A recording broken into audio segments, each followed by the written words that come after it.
ಅಶೋಕ ಭೂಮಿಯಲ್ಲಿ ಹಾರಾಡಿ ಶಾಂತಿಯ ಸೂಚಿಸುವೆ.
ದೇಶವೆಂಬಕಂತೆ ನೀನು ಸುಟ್ಟು ಹಾಕಬೇಕು.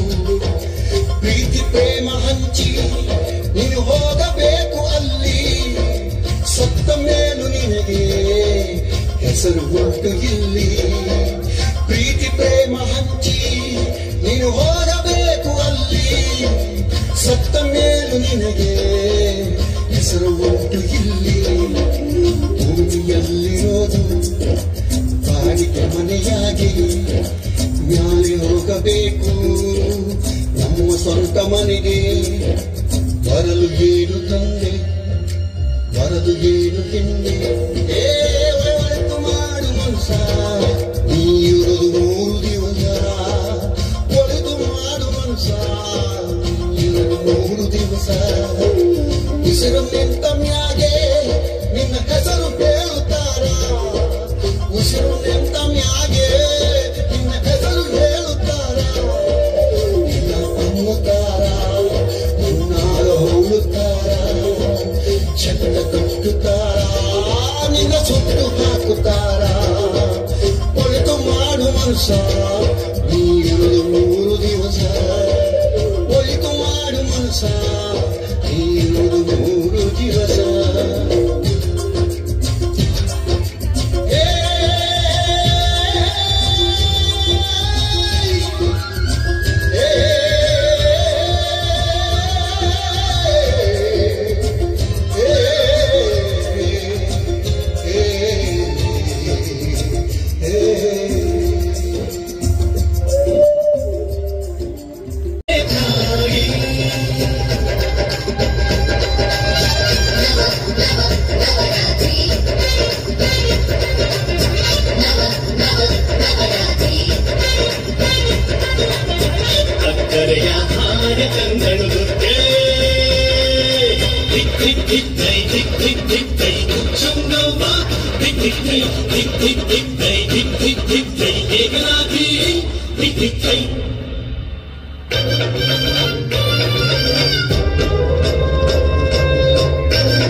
ಕಿವಿನ ನೋವಿತು ಪೇರಂಗ್ಲವ್ವೆ ಕುಂಕುಮ ಕಟಕಿತು ಚಿಕ್ಕ ಚುಕ್ಕಿ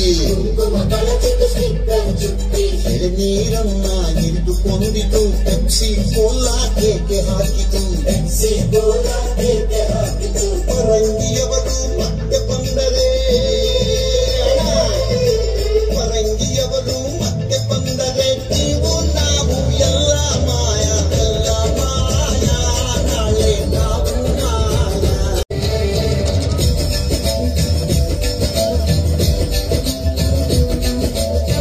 ಜನ ಜನ ಜನ ಕಾಂಚನದಲ್ಲಿ ಮೇದಿಕಾಟ ಲಾಂಛನದಲ್ಲಿ ಜನ ಜನ ಜನ ಕಾಂಚನ. ಬ್ರಹ್ಮ ವಿಷ್ಣು ಪೂಜೆಯನ್ನು ಸಲ್ಲಿಸುತ್ತಾರೆ. ಆ ದಿನವೇ ಶಿವರಾತ್ರಿ. ಯಾರು ಶಿವರಾತ್ರಿಯ ದಿನದಂದು ಶಿವನನ್ನು ಪೂಜಿಸುತ್ತಾರೋ 1 ವರ್ಷ ಪೂಜಿಸಿದ ಪುಣ್ಯ ಲಭಿಸುತ್ತದೆ. ಬ್ರಹ್ಮದೇವ, ವಾರಗಳು ಹೇಗೆ ಸೃಷ್ಟಿಯಾದವು ಎಂದು ತಿಳಿದುಕೊಳ್ಳಬಹುದೇ? ಆಗಲಿ ಮುನಿವರಿಯರೇ, ಮೊದಲು ಪರಮೇಶ್ವರನು ಅವರ ಹೆಸರಿನಲ್ಲಿ 1 ದಿನವನ್ನು ಸೃಷ್ಟಿಸಿದರು. ಅದಕ್ಕೆ ಸೋಮದೇವನನ್ನು ಅಧಿಪತಿಯನ್ನಾಗಿಸಿ ಸೋಮವಾರ ಎಂದು ಹೆಸರಿಟ್ಟರು. ಕುಮಾರ ಎಂಬ 2ನೇ ದಿನವನ್ನು ಸೃಷ್ಟಿಸಿ ಅದಕ್ಕೆ ಮಂಗಳದೇವನನ್ನು ಅಧಿಪತಿಯನ್ನಾಗಿಸಿದರು. ಅದೇ ಮಂಗಳವಾರ. ವಿಷ್ಣುವಾರ ಎಂಬ 3ನೇ ದಿನವನ್ನು ಸೃಷ್ಟಿಸಿ ಅದಕ್ಕೆ ಬುಧನನ್ನು ಅಧಿಪತಿಯನ್ನಾಗಿ ನೇಮಿಸಿದರು. ಅದೇ ಬುಧವಾರ. ಬ್ರಹ್ಮದೇವ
ಪಾರ್ವತಿಯು ಸತಿಯರೊಂದಿಗೆ ಕೈಲಾಸದಲ್ಲಿ ಇರುತ್ತಾರೆ.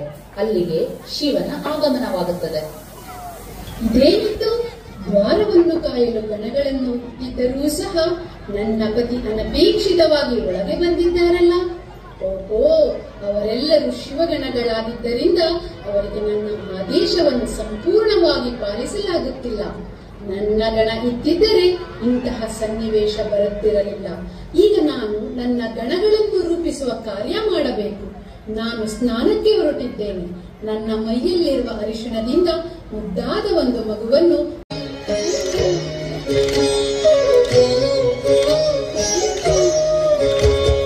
ಮುತ್ತದಿಂದ ಎದ್ದು ಬಂದು ಭಕ್ತರನ್ನು ಕಾಯುವಂತ ನಾಗರೂಪ ಧರಿಸಿ ಬಂದ ಸುಬ್ರಹ್ಮಣ್ಯ. ಮುತ್ತದಿಂದ ಎದ್ದು ಬಂದು ಭಕ್ತರನ್ನು ಕಾಯುವಂತ ನಾಗರೂಪ ಧರಿಸಿ ಬಂದ ಸುಬ್ರಹ್ಮಣ್ಯ. ಶೂರನೀತ ಸುರಧೀರನೀತ, ಶೂರನೀತ ಸುರಧೀರನೀತ, ಸ್ವಾಮಿ ಸ್ಕಂದ ಸ್ವಾಮಿ ಗತಿ ನೀನೆಯಂದೇ ಸುಬ್ರಹ್ಮಣ್ಯ. ಸುಬ್ರಹ್ಮಣ್ಯ ಸುಬ್ರಹ್ಮಣ್ಯ ಕುಕ್ಕೆ ಸುಬ್ರಹ್ಮಣ್ಯ. ಸುಬ್ರಹ್ಮಣ್ಯ ಸುಬ್ರಹ್ಮಣ್ಯ ಸುಬ್ರಹ್ಮಣ್ಯ ಕುಕ್ಕೆ ಸುಬ್ರಹ್ಮಣ್ಯ.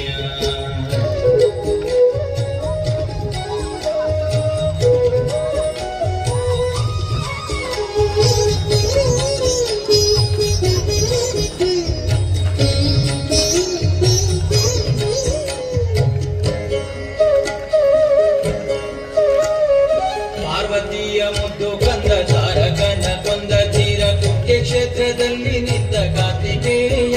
ಕುಕ್ಕೆ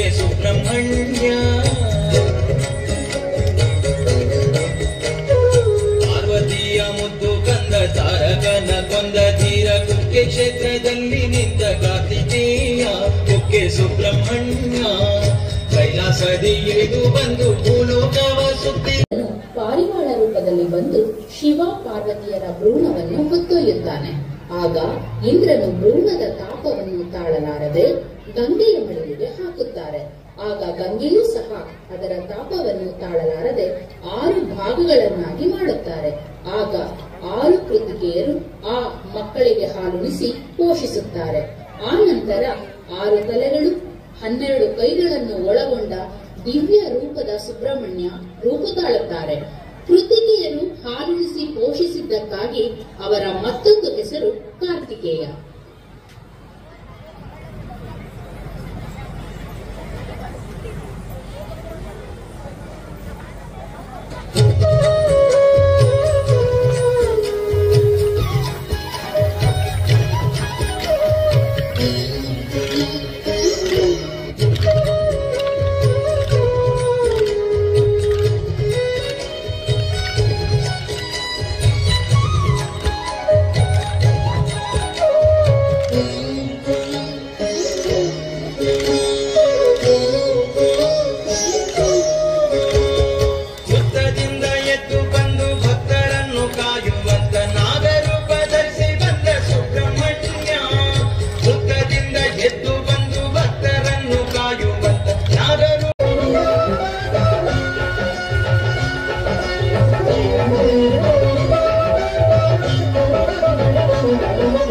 ಶಂಕರ ಶಶಿಧರ ಗಜ ಚರ್ಮಾಂಬರ ಗಂಗಾಧರ ಹರನೇ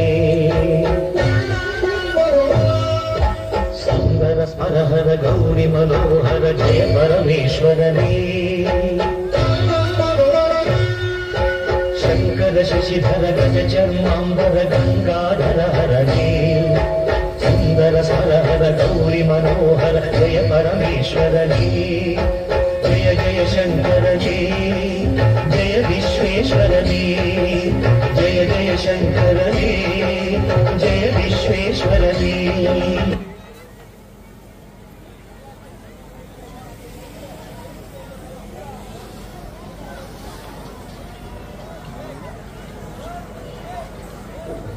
ಇಂದ್ರನು ಪಾರಿವಾಳ ರೂಪದಲ್ಲಿ ಬಂದು ಶಿವ ಪಾರ್ವತಿಯರ ಭ್ರೂಣವನ್ನು ಹೊತ್ತೊಯ್ಯುತ್ತಾನೆ.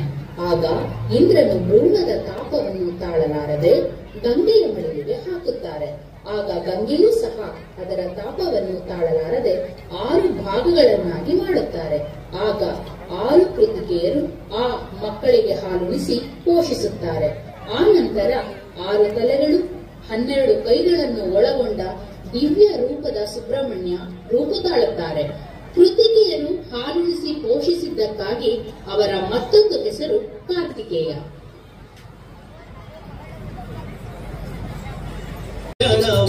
ಗೌರಿ ಕಲ್ಯಾಣವ ಕರಿಕಂಠನ ಮಡದಿ ಗಿರಿಜಮ್ಮ ಪಾರ್ವತಿ ದೇವಿ ಕಲಿಸಮ್ಮ ಮತಿಯ ಮಗಳಿಗೆ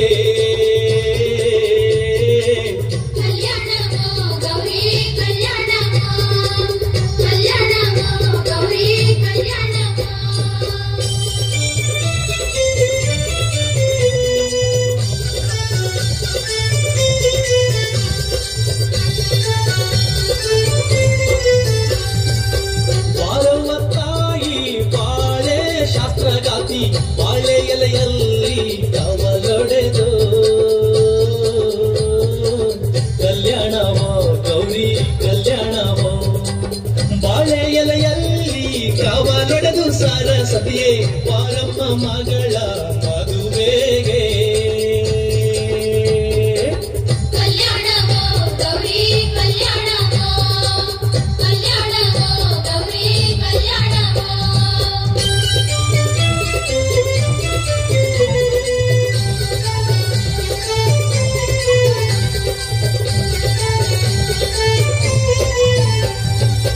ಹೆಸರಿಲ್ಲದ ಟಿಲಿ ಕೆಸರ್ಯಾಕೆ ನಿಂದಾವೋ ಹೆಸರು ಕೊಡವಳ ಮಗಳಿಗೆ ಕಲ್ಯಾಣ. ಧನ್ಯೋಸ್ಮಿ ತಂದೆ, ಧನ್ಯೋಸ್ಮಿ. ನನಗೆ ವಿಷ್ಣುವನ್ನೊಳಗೊಂಡು ಯಾವ ದೇವತೆಗಳಿಂದಲೂ ಸಾವು ಬಾರದೇ ಇರಲಿ. ಹಾಗೂ ಸಾವು ಬಂದರೆ 7 ವರ್ಷದ ಶಿವಪುತ್ರನಿಂದ ಮಾತ್ರ ನನಗೆ ಮರಣ ಬರಲಿ. ಇದೇ ನನ್ನ ಕೋರಿಕೆ ತಂದೆ. ತಥಾಸ್ತು. ನನ್ನನ್ನು ಸಂಹರಿಸುವವರು ಈ ಸೃಷ್ಟಿಯಲ್ಲಿ ಯಾರೂ ಇಲ್ಲ. ನನ್ನವೇ ಈ ಮೂರು ಲೋಕಗಳು. ಏಕೆಂದರೆ ನನಗೆ ಗೊತ್ತು, ಪರಶಿವನೀಗ ಒಂಟಿ. ಅವನು ಮದುವೆಯಾಗುವುದು ಅಸಂಭವ. ಸತಿಯೇ ಇಲ್ಲದ ಶಿವನಿಗೆ ಮಕ್ಕಳೆಲ್ಲಿಂದ ಬರುವುದು? ಒಂದರೂ 7 ವರ್ಷದ ಮಗು ನನ್ನನ್ನೇನು ಮಾಡಲು ಸಾಧ್ಯ? ದೇವತೆಗಳನ್ನು ತಾರಕಾಸುರ ಓಡಿಸಿಕೊಂಡು ಹೋಗುವನು.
ಮಂದಾರ ಪುಷ್ಪ ನಿನ್ನ ಪಾದ ಕಮಲಕ್ಕೆ ನಿನ್ನ ನಾಮ ಸ್ಮರಣೆ ಸಾಕು. ಸತೀದೇವಿಗೆ ತಂದೆ ತಾಯಿ ಯಾರಿಂದಲೂ ಸ್ವಾಗತ ಸಿಗಲಿಲ್ಲ.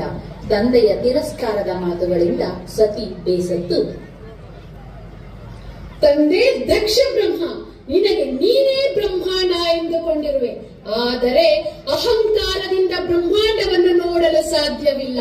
ಜ್ಞಾನ ನೇತ್ರದಿಂದ ಮಾತ್ರ ನೋಡಲು ಸಾಧ್ಯ. ಆ ಜ್ಞಾನ ನೇತ್ರನಾದ ನನ್ನ ಪತಿಯನ್ನೇ ನೀನು ಅವಮಾನಿಸುತ್ತಿರುವೆ. ಇದಕ್ಕೆ ನಿನಗೆ ಶಿಕ್ಷೆ ಆಗಲೇಬೇಕು. ಈಗ ನಾನು ಈ ಮುಖ ಹೊತ್ತುಕೊಂಡು ನನ್ನ ಗಂಡನನ್ನು ಹೇಗೆ ನೋಡಲಿ? ಅವರು ಮೊದಲೇ ಹೇಳಿದ್ದರು, ನೀವು ಎಂತವರು, ನಿಮ್ಮ ಗುಣ ಎಂತದ್ದು ಎಂದು.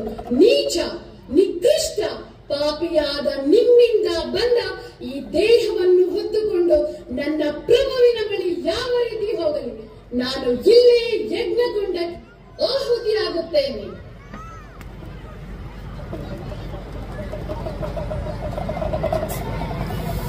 ವಿಷಯ ತಿಳಿದ ಶಿವ ಉಗ್ರನಾಗುತ್ತಾನೆ. ತನ್ನ ಜಟೆಯಿಂದ ಕೇಶವನ್ನು ಕಿತ್ತು ನೆಲಕ್ಕೆ ಒಗೆದಾಗ ಆ ಕೇಶವು 2 ಭಾಗವಾಗಿ ವೀರಭದ್ರ ಹಾಗೂ ಮಹಾಕಾಳಿಯ ಜನನವಾಗುತ್ತದೆ. ತಂದೆ, ನಾನೇನು ಮಾಡಬೇಕು? ಕ್ಷಣಾರ್ಧದಲ್ಲಿ ಎಲ್ಲ ಅವನ ತಲೆ ಮೇಲೆ ನಗರ ಹಾಗೆ ಸರಮಾಲೆ, ಕೈಯಲ್ಲಿ ಬೆಟ್ಟದಕ್ಕೂ ಮೈಯೆಲ್ಲ ವಿಭೂತಿಸಲು ಯಾರೋ ಅವಂಗಾರೋ. ಜೋಗಯ್ಯ ಜೋಗಯ್ಯ ಜೋಗಯ್ಯ ಜೋಗಯ್ಯ ಜೋಗಯ್ಯ.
ಈ ದಿನ ನನಗೆ ಧ್ಯಾನದಲ್ಲಿ ಆಸಕ್ತಿ ಇಲ್ಲ. ಮನಸ್ಸೇಕೋ ಚಂಚಲ.